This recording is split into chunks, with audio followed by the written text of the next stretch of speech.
প্রিয় দর্শক, সবাইকে স্বাগত জানাচ্ছি এনটিভি নিয়মিত স্বাস্থ্য বিষয়ক আয়োজন স্বাস্থ্য প্রতিদিন অনুষ্ঠানে। আপনাদের সাথে আছি আমি ডাক্তার সামিউল আওয়াল স্বাক্ষর। প্রতিদিনের মতো আজও আমরা একটি গুরুত্বপূর্ণ বিষয় নিয়ে কথা বলবো। আজ আমাদের আলোচনার বিষয় সবার জন্য স্বাস্থ্য। এই গুরুত্বপূর্ণ বিষয়টি নিয়ে আলোচনা করবার জন্য আজ আমাদের সাথে স্টুডিওতে উপস্থিত রয়েছেন একজন বিশেষজ্ঞ চিকিৎসক। চলুন দর্শক, অনুষ্ঠানের শুরুতেই পরিচিত হয়ে আসি আমাদের আজকের অতিথির সাথে। ডাক্তার মঞ্জুরে খোদা 1988 সালের ডিসেম্বর মাসে রাজশাহী জেলায় জন্মগ্রহণ করেন। তিনি 2014 সালে রাজশাহী মেডিকেল কলেজ থেকে MBBS ডিগ্রি অর্জন করেন। এরপর তিনি চিকিৎসা বিজ্ঞানে উচ্চতর MRCP ডিগ্রি লাভ করেন। বর্তমানে তিনি পপুলার ডায়াগনস্টিক শান্তিনগরের ইন্টারভেনশনাল রিউমাটোলজি বিভাগের কনসালটেন্ট হিসেবে কর্মরত। আপনাকে স্বাগত জানাচ্ছি আমাদের আজকের এই আয়োজনে। আপনাকে ধন্যবাদ এবং এনটিভিকে ধন্যবাদ আমাকে আমন্ত্রণ জানানোর জন্য। সবার জন্য স্বাস্থ্য, আমরা জানি যে বর্তমান বাংলাদেশের প্রেক্ষাপটে সেটি একটি জরুরি চাহিদা। আসলে একেবারে অনুষ্ঠানের শুরুতে আপনার কাছে যে বিষয়টি জানা রয়েছে সেটি হচ্ছে বর্তমান বাংলাদেশ প্রেক্ষাপটে সবার জন্য স্বাস্থ্যের বিষয়টি কেমন দেখছেন?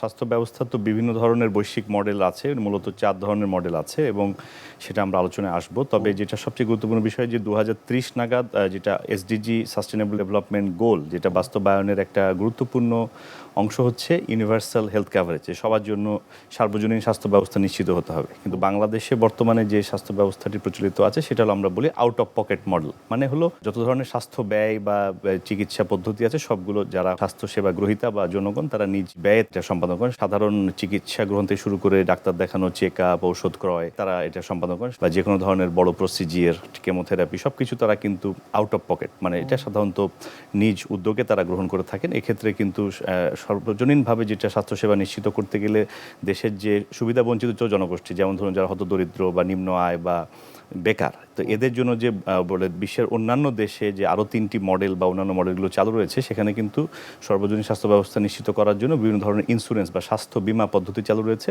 এবং সরকারি ভর্তুকিও চালু রয়েছে। কিছু রাষ্ট্রে সরকার নিজে সম্পূর্ণ দায়িত্ব নেয় যাদের অর্থনৈতিক সামর্থ্য ভালো, কিছু রাষ্ট্রে তারা হলো সরকার নিজে দায়িত্ব না নিয়ে বিভিন্ন ধরনের প্রাইভেট ইন্স্যুরেন্স যে বডি থাকে তাদেরকে উৎসাহিত করে। জনগণ যারা উচ্চ আয় সম্পন্ন দেশগুলো তারা সাধারণত প্রাইভেট ইন্স্যুরেন্স মডেল কিনে নিয়ে থাকে। আর কিছু রাষ্ট্রে উভয়েরই সমন্বয় করা হয়, সরকার নির্দিষ্ট দায়িত্ব নেয়, নির্দিষ্ট বা ইমার্জেন্সি বা জরুরি স্বাস্থ্যসেবা বা যেটাকে বলা হয় যে জীবন রক্ষাকারী স্বাস্থ্যসেবা, ঔষধ প্রদান, এগুলো সরকার দায়িত্ব নেয় এবং পাশাপাশি প্রাইভেট ইন্স্যুরেন্সও থাকে যাতে সবার জন্য সব ধরনের আয়ের মানুষের স্বাস্থ্যসেবা 100% সুনিশ্চিত হয়। তো বাংলাদেশে এটা কিন্তু প্রচলিত নয়, এটাকে আমরা বলি যে আউট অফ পকেট মডেল। এখানে আপনি সব ধরনের স্বাস্থ্যসেবা আপনার যদি অর্থনৈতিক সামর্থ্যের সাথে আয়ের সাথে সংযুক্ত, এখানে কিন্তু কোনো ধরনের যেটাকে বলে যে কল্যাণ রাষ্ট্রের যে ধরনের কাভারেজ বা এটাকে বলে যে আমরা সোশ্যাল সেফটি নেট বা সামাজিক সুরক্ষা, এটি কিন্তু বিদ্যমান নেই। আমাদের দেশের বাইরে স্বাস্থ্য ব্যবস্থার যে ধারণাগুলো রয়েছে সেগুলোকে বাংলাদেশে সম্ভবপর?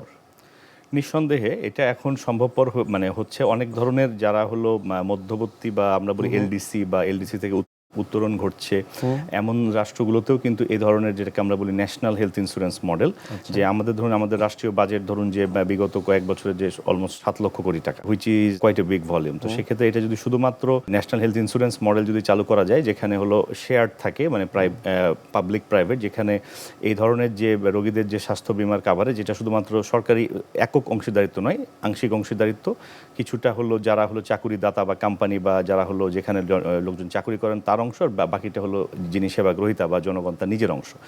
আর যারা সুবিধা বঞ্চিত বা বেকার বা যারা হলো হতদরিদ্র বা নিম্ন আয় তাদের জন্য শুধুমাত্র জরুরি সেবাটি সকলের জন্য সার্বজনীনভাবে সরকার এই ব্যয়টি বহন করে, একদম সেবা প্রদান থেকে শুরু করে ঔষধ প্রদান সম্পূর্ণ কিছু।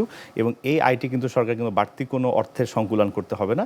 উনি সরকার যখন এই ন্যাশনাল হেলথ ইন্স্যুরেন্স মডেলটি যখন চালু করবেন তখন যে প্রিমিয়াম আসবে এবং কর প্রদানের সাথে সম্পর্কিত হবে এবং সবারই একটি ইউনিক হেলথ আইডি বাধ্যতামূলক থাকবে এবং ইউনিক হেলথ আইডিটি জাতীয় রাজস্ব বোর্ডের যে এনবিআর সার্ভার এবং যে এনআইডি সার্ভার বা জন্ম নিবন্ধন বা আমরা বলি বিআরএন সার্ভার এবং হলো ইন্স্যুরেন্স সার্ভারের সাথে সংযুক্ত থাকবে। তখন সরকার কিন্তু নিজেই সে অর্থ আয় করতে পারবে এবং সবাই তার নিজ স্বার্থে সুরক্ষার্থে নির্দিষ্ট প্রিমিয়াম প্রদান করবে এবং প্রতিষ্ঠান প্রিমিয়াম প্রদান করবে এবং অবশ্যই করদাতার সংখ্যা আরও বাড়বে যদি সঠিকভাবে এই অর্থটি ব্যয় হয় এবং জনগণ যদি জানে যে এই অর্থের কোনো অপচয় বা অপব্যয় হচ্ছে না, দুর্নীতি হচ্ছে না, তবে কিন্তু সবাই কিন্তু অধিক হারে কর দিতে এবং প্রিমিয়াম দিতে ইচ্ছুক হয়ে উঠবে এবং সেক্ষেত্রে আয়ের বা অর্থের কোনো সংকুলানের সমস্যা হবে না।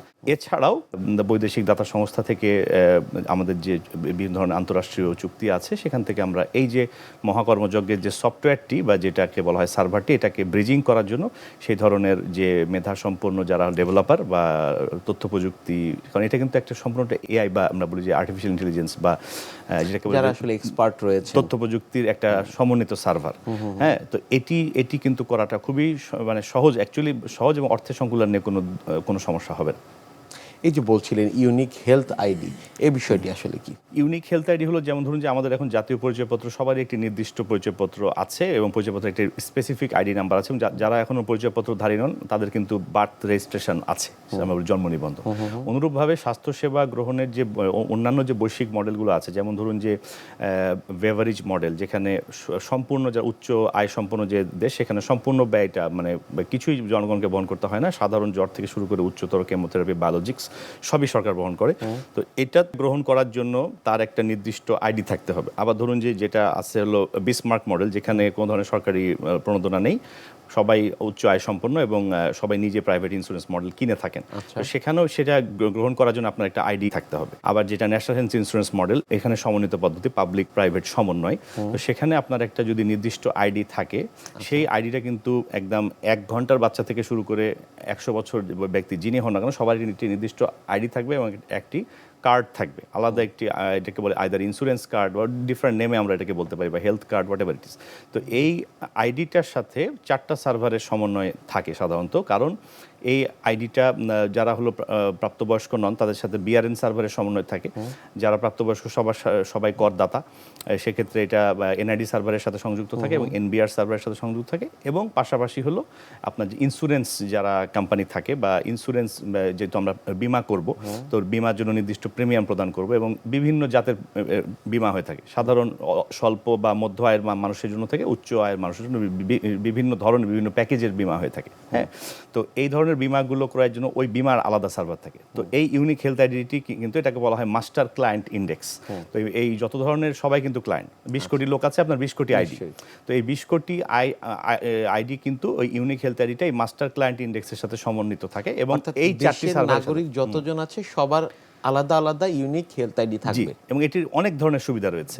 যেমন আপনি ধরেন যে ঢাকার বাসিন্দা, তা আপনার একটা ইউনিক হেলথ আইডি রয়েছে, আপনি আপনার হেলথ ইন্স্যুরেন্স করা রয়েছে, অথবা আপনি এই ন্যাশনাল হেলথ ইন্স্যুরেন্স মডেল সার্বজনীন স্বাস্থ্যসেবার অংশ। তা আপনি ধরেন কক্সবাজারে বেড়াতে গেলেন, হঠাৎ করে আপনার হৃদরোগে আক্রান্ত হলেন বা কোনো পানিতে ডুবে কোনো দুর্ঘটনার শিকার হলেন, আপনাকে তাৎক্ষণিকভাবে নিকটস্থ স্বাস্থ্যকেন্দ্র, সরকারি বেসরকারি যেখানেই নেওয়া হোক না কেন, আপনার কিন্তু একটা কার্ড আছে।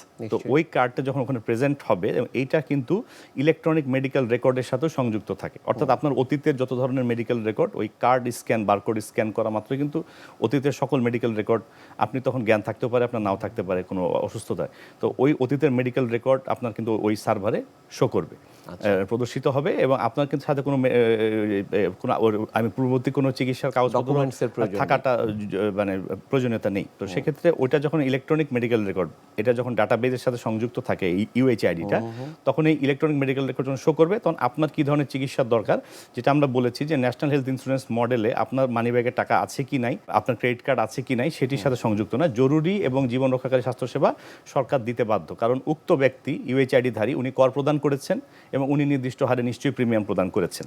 তো সেক্ষেত্রে এটা দিতে বাধ্য এবং তারপর জীবন রক্ষা বা যতটুকু ন্যূনতম সেবা জীবন রক্ষার জন্য দরকার বা জরুরি সেবা, সেটি প্রদান হয়ে গেলে তারপরে তাকে উচ্চতর সেন্টারে রেফার করা হবে এবং পরবর্তীতে ওনার যে কর দানের মাত্রা বা ওনার যে প্রিমিয়াম প্রদানের মাত্রা, সেটির সাথে ওনার পরবর্তী চিকিৎসা সেবা উনি সেটি সমন্বয় করবেন। তো এক্ষেত্রে কিন্তু ধরেন যে কাউকেই কিন্তু ধরেন যে হঠাৎ করে যদি কোনো রাস্তায় একজন যদি রিক্সাওয়ালা যদি গাড়ি দুর্ঘটনার শিকার হন, তাকে কিন্তু কোনো মতেই তাকে চিকিৎসা পেতে কোনো বেগ পেতে বা বিলম্ব হবে না। সবসময় কি সাথে আইডি কার্ডটি রাখতে হবে? আইডি কার্ড রাখতে হবে বা সেটার আইডি নাম্বার থাকবে। তো সেটি যখন সার্ভারে ইনপুট হবে বা ওটা মোবাইল নাম্বারের সাথে সংযুক্ত থাকে, তো অটোমেটিক্যালি তখন সেটি কার্ড নিশ্চয়ই থাকবে, বা কার্ড যদি কোনো কারণে নাও থাকে সেটি ওই মোবাইল নাম্বার বা আইডি নাম্বার যদি ইনপুট করা হয়, সাথে সাথে সে ধরনের তথ্য ভাণ্ডারে প্রবেশ করা সম্ভব হবে। আমরা যখন বাংলাদেশে আসলে স্বাস্থ্য খাতের সম্ভাবনার কথা বলি, আমরা অনেক সময় বলি যে স্বাস্থ্য বীমা বা হেলথ ইন্স্যুরেন্সের কথা। এই বিষয়টি আসলে কি? আচ্ছা, দেখুন যে হেলথ ইন্স্যুরেন্স, যেমন ধরুন যে বাই বার্থ কিন্তু মানে যত ধরনের রাষ্ট্র আছে সবাই কিন্তু যেগুলো আছে কল্যাণ রাষ্ট্র, যেগুলোতে কিন্তু বাই বার্থ একজন ব্যক্তি যখন নাগরিক হিসেবে পরিগণিত হন, তো এটার সাথে কিছু অধিকার প্রত্যেক নাগরিক পেয়ে থাকে।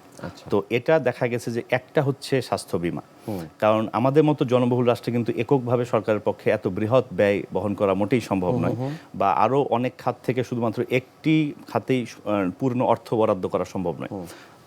বিভিন্ন খাত আছে, বাজেটের বিভিন্ন ভাগ থাকে। তো সেক্ষেত্রে যে বাংলাদেশের জন্য সবচেয়ে উপযোগী হচ্ছে ন্যাশনাল হেলথ ইন্স্যুরেন্স মডেল, যেখানে এটা মানে 4টা যে বৈশ্বিক মডেল আছে আমি বললাম, তার মধ্যে এটা হলো বাংলাদেশের জন্য টেইলর্ড বা সুটেড, এটাকে কাস্টমাইজ করা যেতে পারে। তো এখন এই ধরনের ক্ষেত্রে যেটা হয় যে আপনার জরুরি স্বাস্থ্যসেবা মানে গুলো বা জীবন রক্ষাকারী সেবাগুলো সরকার সবাইকে মানে আয় এবং তার যে নাগরিকত্বর নিরিখে সবাইকে এটা বিনামূল্যে প্রদান করতে বাধ্য, কারণ সে ইউএইচআইডি ধারী, উনি করদাতা, এবং যারা হলো উনি অবশ্যই নিঃসন্দেহে ওনার আয় অনুসারে কোনো না কোনো প্রিমিয়াম উনি দিচ্ছেন। স্বাস্থ্য বীমা, সে বিষয়টি নিয়ে আপনার কাছ থেকে আমরা শুনছিলাম। জি, যখন এই ধরনের বীমা প্রক্রিয়া যখন চালু হয় বা সরকার যখন সিদ্ধান্ত নিয়ে থাকে বা আইন পাশ করে থাকে, তখন সেক্ষেত্রে দেখা যায় যে যেহেতু সরকার মধ্য আয় বা উচ্চ আয় সম্পন্ন ব্যক্তিদের থেকে পর্যাপ্ত কর এবং পর্যাপ্ত প্রিমিয়াম পাচ্ছে, তার কিন্তু অর্থ সংকট থাকে না। তো স্বভাবতই সে কিন্তু যারা নিম্ন আয় বা কর সীমার নিচে বা যারা প্রিমিয়াম ক্রয় করতে পারছে না, বা সম্পূর্ণ জনগোষ্ঠীর জন্য জরুরি সেবাটি কিন্তু বা জীবন রক্ষাকারী সেবাটি কিন্তু বিনামূল্যে প্রদানে কোনো সমস্যা হয় না। কারণ সরকার এই ধরনের যখন মডেল যখন কোনো রাষ্ট্রে যখন বাস্তবায়িত হয়, তখন কিন্তু যেটা হয় তখন কিন্তু প্রিভেন্টিভ বা আমরা বলি যে প্রতিরোধমূলক যে ব্যবস্থাগুলো সেগুলো কিন্তু আরও বেশি উৎসাহিত হয়ে থাকে। কারণ আউট অফ পকেট মডেলে আপনার সিস্টেমই চায় যে আপনি আরও বেশি অসুস্থ হন, যত বেশি অসুস্থ হবেন তত বেশি আয়, এবং সিস্টেমের মধ্যে যারা আছে চিকিৎসক প্রতিষ্ঠান, নার্স বা ঔষধ কোম্পানি সবাই কিন্তু চায় যে মানুষ আরও বেশি অসুস্থ হয়, মানে যত বেশি অসুস্থতা তত বেশি ক্লায়েন্ট, তত বেশি আয়, এবং এক্ষেত্রে কিন্তু সিস্টেমে কিন্তু কোনো নিয়ন্ত্রণ নেই। এক্ষেত্রে কিন্তু প্রিভেনশন বা যেটাকে বলে প্রতিরোধমূলক বা জীবনযাত্রা বা সঠিক খাদ্যাভ্যাস এবং কৃষিতে দূষণ হ্রাস, এগুলোর প্রতি কিন্তু মনোনিবেশ করা হয় না, কারণ এগুলোতে মনোনিবেশ করলে কিন্তু রোগীর সংখ্যা কমে যাবে, এবং অটোমেটিক্যালি কিন্তু তখন দেখা যাচ্ছে যে বাণিজ্যে বা ঔষধ বিক্রি বা বিভিন্ন ধরনের যে স্বাস্থ্য উপকরণে প্রভাব পড়ে। কিন্তু যখন আপনার একটা রাষ্ট্রে যখন ন্যাশনাল হেলথ ইন্স্যুরেন্স মডেল চালু থাকবে, যেহেতু কর প্রদান চলছে সামর্থ্য অনুযায়ী এবং প্রিমিয়াম প্রদান চলছে, এবং সরকারকে কিন্তু রোগী অসুস্থ হওয়া মানেই কিন্তু অর্থ বরাদ্দ দিতে হবে। তো এবং অর্থটা ব্যয় করতে বাধ্যতামূলক, কারণ এটা সংবিধান দ্বারা সুরক্ষিত। কোনো মতেই কিন্তু বিনামূল্যে জীবন রক্ষাকারী চিকিৎসা সেবা দেবে না, বা প্রিমিয়াম যারা দিয়েছে তারা যত উচ্চ মূল্যের কেমোথেরাপি, যত উচ্চ মূল্যের সার্জারি বা অর্গান ট্রান্সপ্লান্টই লাগুক না কেন, সেটি কিন্তু ওই প্রিমিয়াম দ্বারা সুরক্ষিত, এটা কিন্তু আগে থেকেই সুরক্ষিত। সেক্ষেত্রে কিন্তু সরকার চাইবে যে রোগ কম হোক, মানে তার যাতে রোগের বার্ডেনটা, আমরা বলি ডিজিজ বার্ডেন যদি কম থাকে, তো স্বভাবতই কিন্তু তার ব্যয়টা কমে আসবে। তো তখনই কিন্তু সরকার অটোমেটিক্যালি তারা কিন্তু প্রিভেনশন বা প্রতিরোধমূলক যে চিকিৎসা বা যে আরও যে ব্যবস্থা থাকে, যে কৃষি সুরক্ষা, কৃষিকে বা খাদ্য দূষণ রোধ করা, বিভিন্ন ধরনের মোট কথা দূষণ রোধ করা, কারণ দূষণই হচ্ছে নন কমিউনিকেবল ডিজিজ, একটা ব্যবস্থাপনা তারা নিতে পারে, এবং সেক্ষেত্রে কিন্তু ডিজিজ বার্ডেনটা কমে আসে, এবং ডিজিজ বার্ডেন কমে আসলে স্বাস্থ্য ব্যয় কমে আসে, এবং সবার জন্য ব্যয় করাটা তখন সহজ হয়ে যায়। সবার জন্য স্বাস্থ্যের এই বিষয়গুলো নিয়ে আপনার কাছ থেকে আমরা আরও শুনবো, তবে তার আগে আমাদের এই অনুষ্ঠানে একটি নিয়মিত সেগমেন্ট হচ্ছে বিভিন্ন খাদ্যের পুষ্টি গুণাগুণ সম্পর্কে আমাদের দর্শকদের জানিয়ে দেয়া। প্রিয় দর্শক, দেখছেন স্বাস্থ্য প্রতিদিন। কথা হচ্ছিল খুব গুরুত্বপূর্ণ একটি বিষয়, সবার জন্য স্বাস্থ্য নিয়ে। অনুষ্ঠানের পর্যায়ে দেখে নেব বিভিন্ন খাদ্যের পুষ্টি গুণাগুণ সম্পর্কে আমাদের পুষ্টিবিদের কাছ থেকে। অতিরিক্ত ওজন, মূলত আমরা যখন আমাদের প্রতিদিনের চাহিদার থেকে বেশি প্রয়োজনীয় ক্যালোরি আমরা গ্রহণ করে থাকি, তখন আমাদের ওজনটা বেড়ে যায়। যদি আমাদের ক্যালোরি চাহিদা 1500 থাকে, আমরা যদি প্রতিদিন 2000 ক্যালোরি বা 2500 ক্যালোরি গ্রহণ করি, তখনই কিন্তু আমাদের ওজনটা ধীরে ধীরে বাড়তে থাকে। সেটা যদি আমরা শর্করা খেয়ে থাকি বা প্রোটিন খেয়ে থাকি বা চর্বি খেয়ে থাকি, সব কিছুতেই কিন্তু আমাদের ওজনটা তখন বাড়তে থাকবে। সেক্ষেত্রে যদি আমরা কার্বোহাইড্রেট, প্রোটিন, ফ্যাট যেটাই খেয়ে থাকি না কেন, সব কিছুই যদি আমাদের ক্যালোরি বেড়ে যায়, তখন আমাদের কিন্তু অতিরিক্ত ওজন বেড়ে যাবে। তো সেক্ষেত্রে আমাদের প্রথমে যেটা করণীয়, অবশ্যই আমাদের ক্যালোরি চাহিদাটাকে কমিয়ে নিয়ে আসতে হবে। একজন মানুষের যতটুকু খাবারের চাহিদা রয়েছে প্রতিদিন ক্যালোরি, সেটা আমাদের 500 থেকে 700 পর্যন্ত ক্যালোরি রিডিউস করতে হবে, মানে ডেফিসিট রাখতে হবে। এবং এখানে কিন্তু আমরা প্রত্যেকটা খাবারের ক্যালোরি মেজারমেন্ট করে সব ধরনের খাবার কিন্তু আমরা খাদ্য তালিকায় রাখতে পারি। তবে অবশ্যই মনে রাখতে হবে এমন কোনো খাবার আমরা খাদ্য তালিকা থেকে বাদ দিব না যে খাবারটি খাওয়ার কারণে আমাদের শরীরে কিন্তু আমরা কোনো ধরনের সমস্যা ফেস করতে পারি। যেমন অনেকেই আছেন ডায়েট করার শুরুতেই কিন্তু চিন্তা করেন কার্বোহাইড্রেট বন্ধ করে দিবেন। সেক্ষেত্রে দেখা যায় যে সেই মানুষদের অবশ্যই ওজন কমে যাচ্ছে, কিন্তু একটা দীর্ঘ সময় পরে গিয়ে তাদের নানান রকম সমস্যা দেখা দিতে পারে। যেমন তার মেজাজ খিটখিটে হতে পারে, তার অতিরিক্ত শরীরে কিন্তু তার শক্তি যেটা সেটা কিন্তু কমে আসতে পারে। এছাড়াও দেখা যাচ্ছে যখন তারা এই ধরনের ডায়েটগুলো ছেড়ে দিবে, খুব দ্রুত তাদের ওজন ডাবল পর্যন্ত গেইন হতে পারে। তাই অবশ্যই ওজন কমাতে গেলে ক্যালোরি ডেফিসিট হচ্ছে মূল মন্ত্র। আপনাকে ক্যালোরি ঘাটতি করে সব ধরনের খাদ্য উপাদান থেকে সুষম খাদ্য উপাদানগুলো কিন্তু বেছে নিয়ে আপনার ডায়েটটাকে মেনটেন করতে হবে। তাহলে আমরা বুঝতেই পারছি আমাদের ওজন কমানোর ক্ষেত্রে বা ডায়েট কন্ট্রোল যেটাকে আমরা বলে থাকি, একটি পরিমিত খাদ্য তালিকা যেখানে ক্যালোরি ডেফিসিট থাকতে হবে সেই মানুষের, এবং সেই সাথে সুষম খাদ্য উপাদান বিদ্যমান থাকতে হবে। তাহলে দেখা যাবে আমাদের ওজনটা সুন্দরভাবে নিয়ন্ত্রণ হচ্ছে। আর ছোট্ট একটি টিপস দিতে চাই, সেটি হচ্ছে সবজি এবং ফল এগুলোর ক্যালোরি কিন্তু অনেক বেশি কম থাকে। তাই আপনারা ওজন কমাতে চাইলে আপনার খাদ্য তালিকায় সবজি এবং ফলের ব্যবহারটি বাড়িয়ে দিতে পারেন। তবে মিষ্টি ফল যেগুলো রয়েছে, আম, কাঁঠাল, কলা, খেজুর, এগুলো অতিরিক্ত খেলে কিন্তু আবার আপনার ওজনটা কমবে না। তাই সাইট্রাস ফ্রুটস অথবা আপনারা যদি যে কোনো ধরনের টক ফল রাখেন সেটা আপনার জন্য ভালো। এছাড়াও টক দই, বাদাম ইত্যাদি কিন্তু আমাদের ওজন কমাতে সাহায্য করে থাকে। বিশেষ করে ওমেগা 3 কিন্তু আমাদের কোলেস্টেরল ব্যালেন্স করতে সাহায্য করে থাকে। তাই এই টিপসগুলো আপনার ওজন কমানোর জন্য প্রতিদিন খাদ্য তালিকায় এই খাবারগুলো আপনারা যুক্ত করতে পারেন। সবার জন্য স্বাস্থ্য, সেটি নিশ্চিতকরণে একেবারে কেন্দ্রীয় পর্যায় থেকে একেবারে প্রান্তিক পর্যায়ে সেটি আসলে অটোমেটেড সিস্টেমে সম্ভবপর কিনা? নিঃসন্দেহে এটি যদি সঠিক যদি তথ্য প্রযুক্তি সার্ভার, মানে এটাকে বলা হয় ব্রিজিং সার্ভার, এই ব্রিজিংটা করতে সর্বনিম্ন 6 মাস লাগবে এবং কমপক্ষে 2 বছরের মধ্যে জনগোষ্ঠীর 40 থেকে 50% কাভারেজে আনা সম্ভব এবং 5 বছরের মধ্যে কমপক্ষে 70 থেকে 80% জনগোষ্ঠীকে কাভারেজের আওতায় আনা সম্ভব। আমরা সেই সম্ভাবনাময় বাংলাদেশের জন্য তাকিয়ে রয়েছি। অনেক ধন্যবাদ আপনাকে আমাদের আজকের এই অনুষ্ঠানে আসার জন্য। ধন্যবাদ। প্রিয় দর্শক, এতক্ষণ দেখছিলেন স্বাস্থ্য প্রতিদিন। কথা হচ্ছিল খুব গুরুত্বপূর্ণ একটি বিষয়, সবার জন্য স্বাস্থ্য নিয়ে। আশা করি আমাদের এই গুরুত্বপূর্ণ তথ্যগুলো আপনাদের অনেক বেশি উপকারে আসবে। অনুষ্ঠানের পর্যায়ে দেখে নেব কি থাকছে আগামী পর্বে স্বাস্থ্য প্রতিদিন অনুষ্ঠানে। কাশি হচ্ছে কি, যে একটা ফুসফুসের একটা রিফ্লেক্স, মানে আমার যখন ফুসফুসের মধ্যে যে কোনো কারণে যদি কোনো জীবাণু চলে যায় বা কোনো খাবার চলে যায় বা ধুলাবালি যায়, তখন রিফ্লেক্সে কী হবে যে ফুসফুস থেকে এটা কাশিটা হয়ে জীবাণুটা বের করে দেবে বা ধুলাবালিটা বের করে দেবে। তো এটাই রিফ্লেক্স। দেখুন যে খাওয়ার সময় যদি কোনো কারণে যদি খাবার শ্বাসনালী চলে যায়, হঠাৎ করে অনেক কাশি হবে। তাহলে এই কাশিটা একটা প্রোটেক্টিভ মেকানিজম, আমাদের শরীরের জন্য খুব ইম্পর্টেন্ট একটা মেকানিজম। বিশ্বের যে কোনো প্রান্ত থেকে যে কোনো সময় আপনাদের পছন্দের অনুষ্ঠান স্বাস্থ্য প্রতিদিন দেখতে ভিজিট করুন আমাদের পূর্ণাঙ্গ ওয়েব পোর্টাল www.ntvbd.com। এছাড়া এনটিভির সব জনপ্রিয় অনুষ্ঠান ও খবরের আপডেট পেতে ভিজিট করুন আমাদের ইউটিউব চ্যানেল ও ভেরিফাইড ফেসবুক পেজে। আজ এখানেই শেষ করছি, আগামীতে আবারও দেখা হবে। সে পর্যন্ত আপনারা সবাই ভালো থাকুন, সুস্থ থাকুন, এনটিভির সাথেই থাকুন। আল্লাহ হাফেজ।